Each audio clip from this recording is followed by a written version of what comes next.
Since the addition of Jimmy Butler. After a long road trip with the All-Star weekend taking over Chase Center, Bay Area fans, they finally got their first look at Jimmy in person here. We're going to pick this one up, this game against the shorthanded Dallas Mavericks in the first quarter. Jimmy Butler gets the inside jam. Great play design from Steve Kerr. Perfect setup for him. And then later in the first here, Steph Curry going to work, hits that step-back three. The Warriors up 15 after the first quarter here. Going on to the second. They're playing good defense, Malik, on Steph. Well, what do you want from them? Jimmy Butler, when he's helping out like this, too, goes inside for the layup. And then about a minute later, Butler, tough floater there, plus right the foul. We need to take another look at that one. Tough-looking shot. To the third, the Warriors continue to cook here. They just control right here the offensive rebound. And then Steph Curry comes up and hits the three. Listen to Steve Kerr and Jimmy Butler mic'd up watching this play.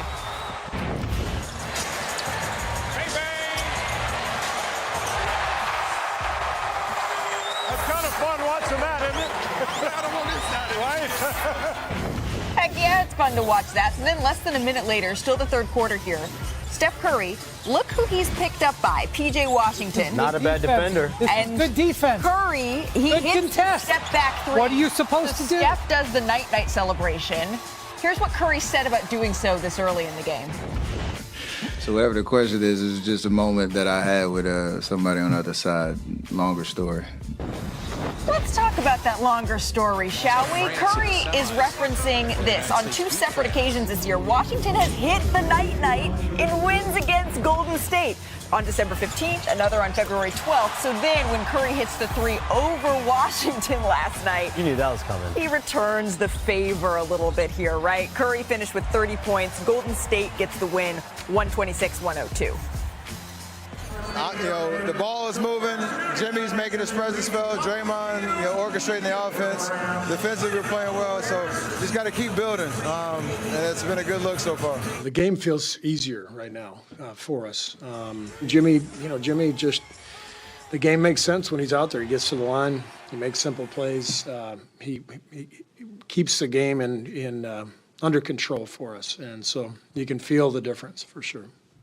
You can see the difference, too, right? The Warriors, they've been elite on both sides of the floor during their 5-1 run since the Butler trade. They rank 6th offensively, 5th defensively in this stretch as well. Tim Legler joining us now. Tim, what has Jimmy Butler brought to Golden State here?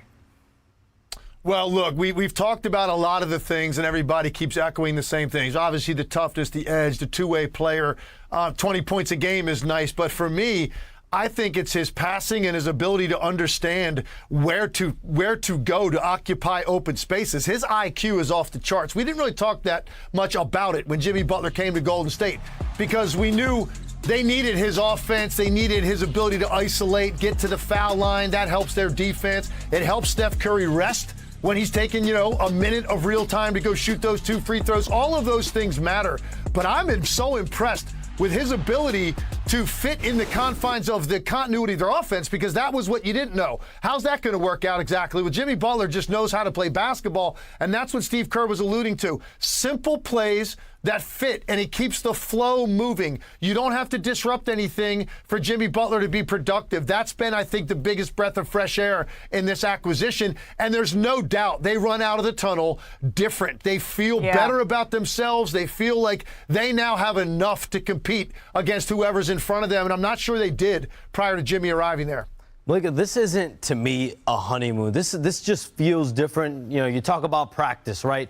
In Miami, he really barely practiced. In Golden State, he is practicing. In Golden State, he's staying late, showing up early, in film session, in the meal room, the training room. He's spending time with teammates, trying to ingratiate himself more and more. And the commitment that the Warriors gave him with the extension, that's the same commitment he's given back. And in recent weeks, he's had dinner with Draymond Green. They played dominoes. I do expect him and Stephen Curry to get together here very soon on an intimate level.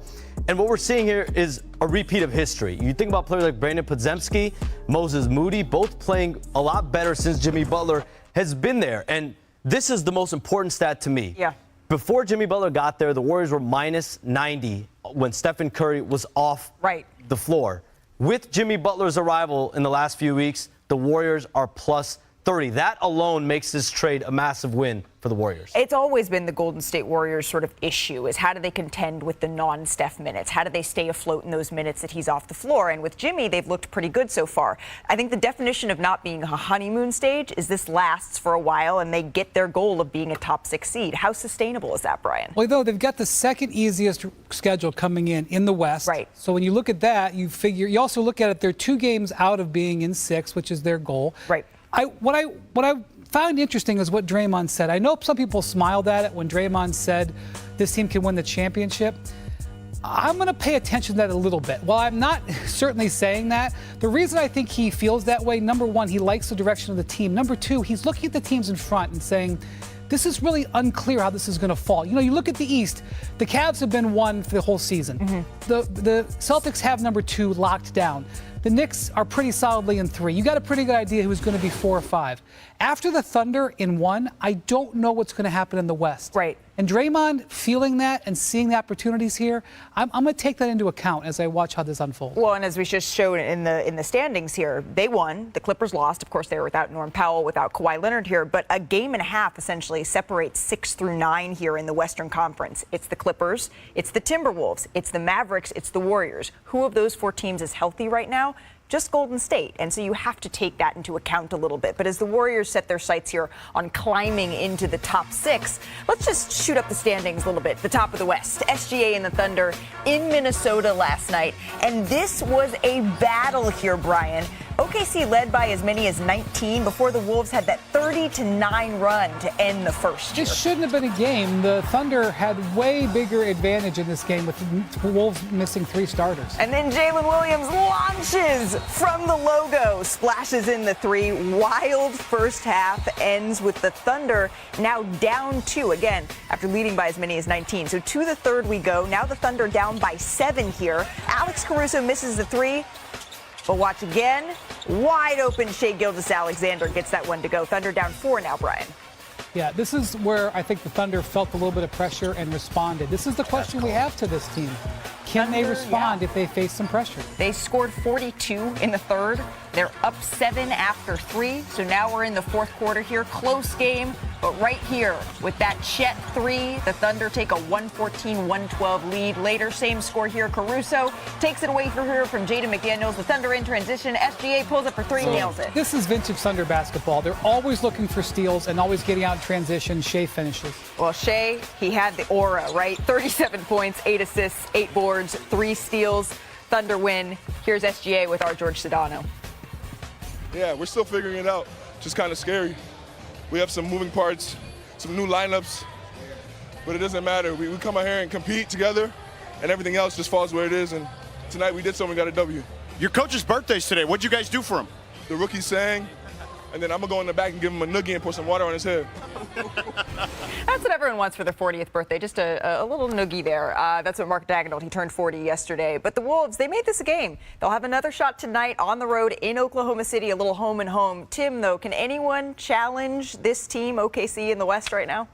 Well, I just think right now it would be unfair to put anybody in their class. They deserve to be on a shelf by themselves in the Western Conference. The question that remains is, and Wendy was alluding to this, where does it fall after this, and who's going to continue to make moves to close the gap? There's some interesting teams for sure. We just touched on a couple of them with Golden State and the Lakers. But when I look at the Oklahoma City Thunder, they've got the clean sheet. They don't have weaknesses. They've got enough shooting, an elite level offensive player that there's no answer for, ton of depth, bigs, and then most importantly, I think this is the best defensive team I've seen all year.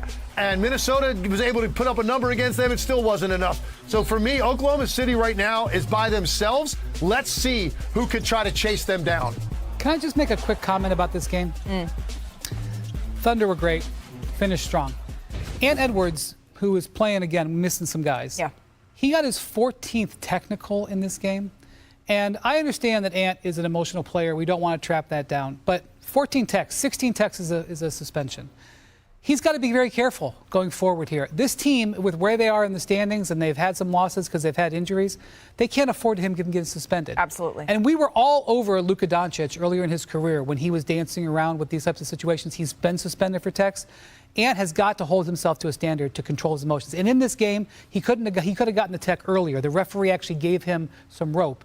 And so I think that's something to just pay attention to going forward with the Timberwolves. You mentioned also the Timberwolves. They are shorthanded right now. As for Minnesota, help could be on the way here, Shams. Maybe not tonight, but what more can you tell us? Yeah, Malika, so Julius Randle and Dante DiVincenzo, they are out tonight, but there is optimism that they'll be able to make their return to the lineup. At some point, the team is on a 4-game road trip. Tonight in Oklahoma City is when it starts. It ends Sunday in Phoenix. Julius Randle had really started to come on. The Timberwolves were 10-4 before Julius Randle suffered a groin strain in his last 14 games, including 5 wins in a row. So getting him back, Dante DiVincenzo was also shooting the ball very well from the field before his toe injury. Yeah, the Timberwolves, I mean, Ant told me that it's been a roller coaster of a season for them, and partly, right, because of those injuries. Hey, before we head to break, though, in case you missed it, one person not in Minnesota for the game yesterday, Alex Rodriguez, hit a half-court shot during a Bucknell game to win $10,000, Brian, for a student here. Did he call back? That's the question. That is the question. He was in town speaking for a delegation here. Pending Minnesota Timberwolves owners. That's right. That's how we're referring to him. Pending. Alex Rodriguez and Mark Laurie. And hitting the three. I think the Wolves could have used him. Half-court shot, too. Still to come on NBA Today. How sustainable is this level of defense for the new-look Lakers? Windy is going to tell us that and what impressed him most about LA's dominant win over Denver. Plus, the Knicks. They were a -50 against the Cavs and C's this weekend. A blip on the radar or bigger problems?